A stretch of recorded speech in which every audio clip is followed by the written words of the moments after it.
ભગવાન જગન્નાથજીની રથયાત્રાની અંદર ક્રિકેટનો રંગ પણ જોવા મળ્યો છે। આપને દ્રશ્યો બતાવવાનો પ્રયાસ કરી રહ્યા છીએ।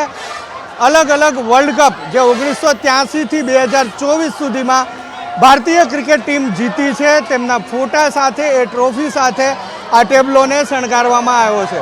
1983 વર્લ્ડ કપ કપિલ દેવની આગેવાનીમાં, 2007 2011ના વર્લ્ડ કપ અત્યારે આપ દ્રશ્યની અંદર જુઓ છો એ પ્રમાણે મહેન્દ્રસિંહ ધોનીની આગેવાનીમાં, અને 2024નો વર્લ્ડ કપ કે જે રોહિત શર્માની આગેવાનીમાં ઇન્ડિયન ક્રિકેટ ટીમ જીતી છે તેના દ્રશ્યો, ટ્રોફીના ફોટા અને ક્રિકેટરના ફોટો સાથેના ટેબ્લો અત્યારે આકર્ષણનું કેન્દ્ર બન્યા છે। ભગવાન જગન્નાથજીની રથયાત્રા, ભક્તિનો માહોલ અને ભક્તિની અંદર પણ ક્રિકેટનો રંગ છલકાતો જોવા મળી રહ્યો છે। તો બીજી તરફ પણ દ્રશ્યો આવી જ એક ટેબ્લોના જોવા મળશે, એ પણ ક્રિકેટની ટ્રોફી સાથે, પ્રધાનમંત્રી નરેન્દ્ર મોદીના મોહરા સાથે અને ઇન્ડિયન ક્રિકેટ ટીમના જે જર્સી છે એ જર્સી પહેરેલા યુવકો દેખાઈ રહ્યા છે એ ટેબ્લોની અંદર।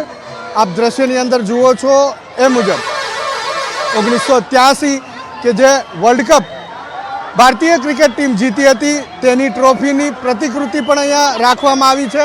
2024 હાલમાં જ જે વર્લ્ડ કપ ભારતીય ક્રિકેટ ટીમ જીતી તેની ટ્રોફીની પ્રતિકૃતિ પણ રાખવામાં આવી છે।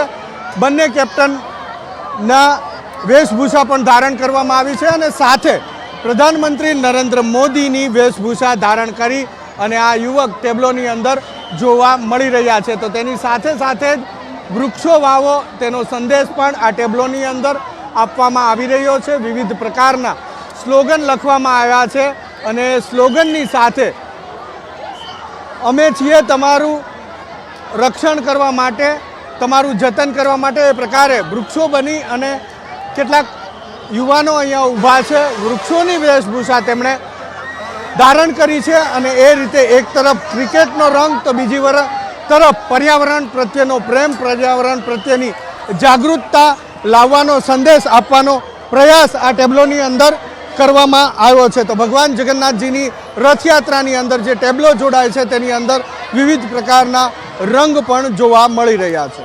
કેમેરામેન રાજ ભાવસાર સાથે હિરેન રાજગુરુ, ABP અસ્મિતા, અમદાવાદ।